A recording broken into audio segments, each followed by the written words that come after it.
Well, right now we're in the midst of Utah's first Drowsy Driving Awareness Week, one of the top 5 behaviors killing Utah motorists. To demonstrate the impact of sleeplessness on our brains, new specialist Jed Boll stayed up all night, and he now joins us on the road to zero fatalities to show us how driving affects, or how lack of sleep affects our driving.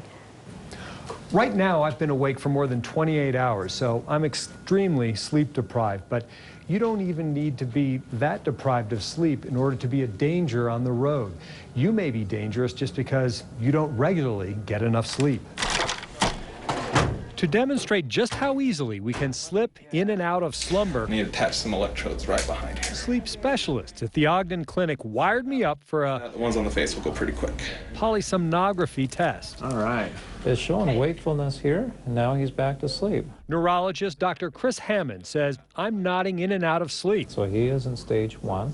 The part of the brain that makes executive decisions slows down. So we can see that affected. In fact, we see that even during drowsiness. The same thing happens when we habitually sleep too little. So we get in our car the next morning after 4 hours thinking that we're fine. I do this day after day.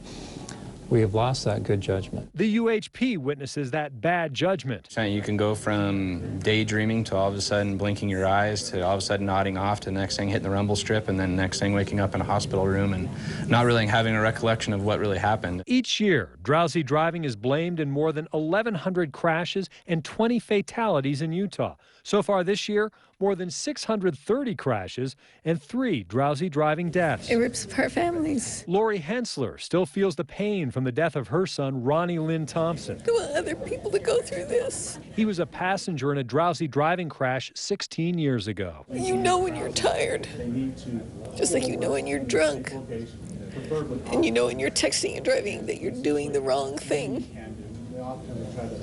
And just, you shouldn't do it. That's why State Senator Aaron Osmond sponsored Drowsy Driving Awareness Week. You are unable to discern and to make good decisions while you're on the road when you're drowsy. It is no different than being drunk and on the road. To spread even more awareness, this weekend, Hensler is holding a Coffee for Drowsy Drivers event at exit 84 on I-80. That's out at the Grantsville exit.